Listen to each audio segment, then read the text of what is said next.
Sanibonani, welcome back to any video. Thank you very much for coming. Thank you so much for love and support. Ungakhohlwa ukusubscribe. Mangaba subscribe the channel, please do so. It is free mahala. You just press subscribe, that's it. Bese uyayilike a video, bese uyashare mangaba uyakwazi ukuyishare somewhere else. Nokuthi ubuke ama ads for supporting this channel. Ngiyabonga kakhulu guys. Asikhulumeni ngokudaba likaMakhadzi bafethu, sibonile ukuthi uzama ukusiza laphana kubafundi abazali abangakhona into ekanjalo bafethu ukuthi akhokheke ama fees university, something like that bafethu. So ngibona ke bebhalile laphana ke nguCharles Khuzwayo ethi uMakhadzi uzigwaze ngowakhe etakula izistudent. So ke bahlukene phakathi abantu bakuleli ngoxhaso ke labafundi olukhishwe umculi ke waseLimpopo uMakhadzi. Basikhulumile lesi story kaZimoja that side, sisenzile on my other channel bekhuluma ukuthi uMakhadzi uyasiza la ngasiza khona when it comes to, I think it is the University of Limpopo la azosiza khona. So ngalana ke bathi kuthiwa ke abantu bona bahlukene phakathi. Uyazi ukuthi you guys makuvela indaba enje omunye nomunye unombono wakhe ngalolu daba. So ke kukhona abantu kade bexoxa ke ngalolu daba lukaMakhadzi elokusiza. So lesi sihlabani ke simemezela ukuthi sifuna ukuxhasa ke abafundi bakuleli abangu-20 abaphuma emindenini edla imbuya ngothi ke ngemali yokubhalisa ezikhungweni zemfundo ephakeme ke. So nebala umkhankaso wakhe ke obizwe ngeMakhadzi Student Registration Initiative uthola izicelo kubafundi abangaphezulu kuka 5000. Yena ethe ufuna ukusiza 20, right?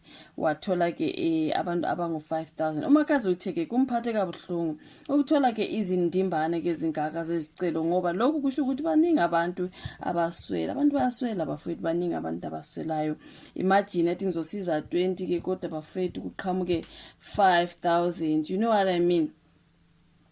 So uthi ngizibophezeleke ukubamba ke lami iqhaza lapho ngingasiza khona, kodwa ke ngidinga umphakathi uphonse itshe esivivaneni ngoba ke ngokubambisana singasiza inqwaba yabafundi.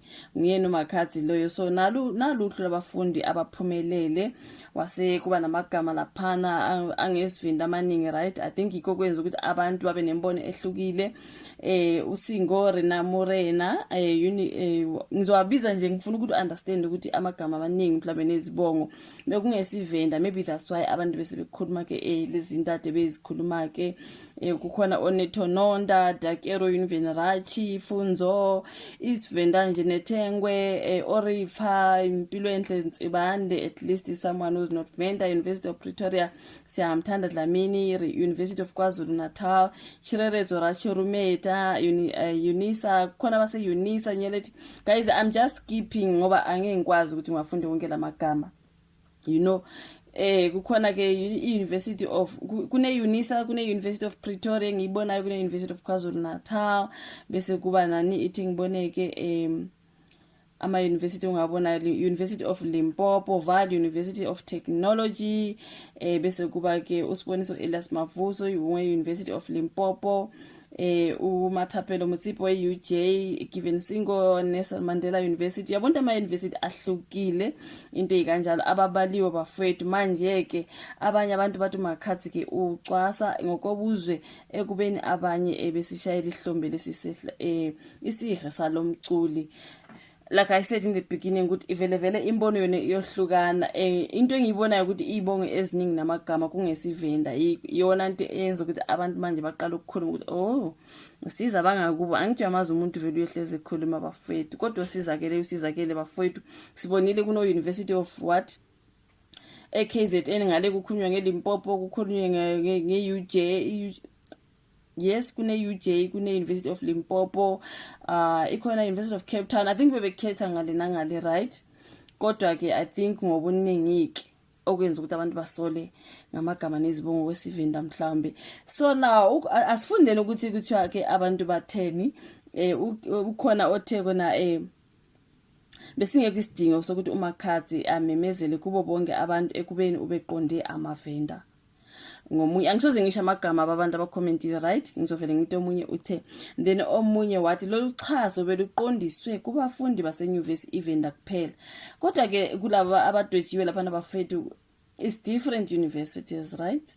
Kukhona iVaal, kukhona iKZN, kukhona iLimpopo, yes, kukhona like University Mogale Ntontoni. So angazi bafethu So bathi ke lolu xhaso kusho ukuthi beluqondiswe kubafundi basenyuvesi yaseVenda. Na omunye wasethi yena kuyacaca okwempahla okwempahla yembuzi ukuthi lolu xhaso beluqondiswe kumaVenda nakubafundi basenyuvesi iVenda.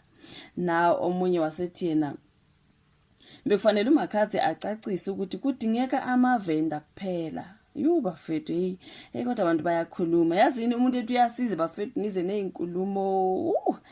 Then omunye wasethi uthe bekuzoba ngcono ukube uMakhadzi ushilo ukuthi kufuneka abafundi basenyuvesi iVenda kuphela.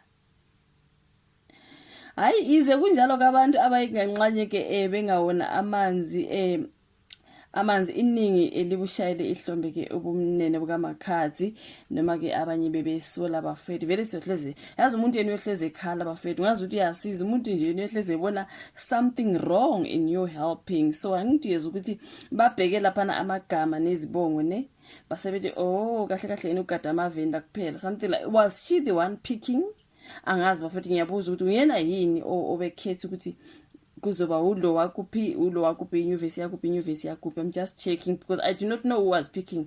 Uzikhethele yena ukuthi uzosiza bani nobani noma mhlambe kukhona kade benza lo msebenzi on her behalf ukuthi thina sesingaze sithi kuyacaca ukuthi befuna ukusiza amaVenda. Hayi bafethu asimini kancane kodwa usizakele bafethu sibonga nje ukuthi akwazi ukulekelela la ngakhona khona ngithi. So asiboneke omunye ke uye wancoma lapho omunye athi isenzo sikaMakhadzi wathi ke uyalithakasela uhlu lwabakhethiwe. uScott Malungu uthe usebenzile uMakhadzi ngalomkhankaso kodwa usephoqa ukucwasa ngokobuzwe. Omunye uthi ukuphawula kwabantu kuveza ukuthi noma ungenza kahle kanjani ke abantu bayohleli bekugxeka. Something that I just said. Ngazi ukuthi wenza into enhle kanjani kuzoba khona ophika iphutha kulento yenzayo no matter how nice how good it is. Sebeze bayophika ukuthi hayi kunamagama nezibongo zesiVenda njengoba uMakhadzi engumVenda kusho ukuthi hayi ubevele efuna ukusiza lamaVenda wayengasho ngaseqaleni. Hayi ngeke. So ukhona uthi abantu abanenkinga ngendlela ke uMakhadzi akhethe ngayo abafundi abaqale owabo umkhankaso. Omunye wathi yena izizwe ezinenkinga azicele amaqhawe azo wona axhase ke phela. Ayibafethu bebephikisana nje abantu abanye bethi wenze kahle abanye bethi hayi uzikhethela amaVenda abanye bethi ninensolayo ayinizameni ukucela bangakini nabo basize. At least she did her part bafethu noma ngabe sekuneinsolo zokuthi abaningi ngathi ngamaVenda. I do not know. Mina I'm not a tribalist nje futhi anginandaba kukhona ukuthi umuntu ube ngumndebele ube negama lesiVenda ngoba sometimes ama parents wethu guys it's mixed right. So kungenzeka nje ngumndebele ube negama lesizulu kwenzeka ngomtswana ube negama leSpedi. It's something like that. So how do we know ukuthi laba namagama esiVenda lapha are actually from Venda? Mhlawumbe umunye nje uqhamuka le bafethu into ikanjalo. Angazi sengiyasho phela nami sengithi ngimkhulumele Nkosi yami ngoba phela uyasiza. So la size khona mina ngithi nje akabonge Nkosi yami ukuthi uzamile. So yeah, it is what it is. Thank you so much ukuthi uyibuka ivideo ke usuzosho uvula ka comment section. Ulike, usubscribe, ushare, sihlangane kwenye ilandelayo. Bye.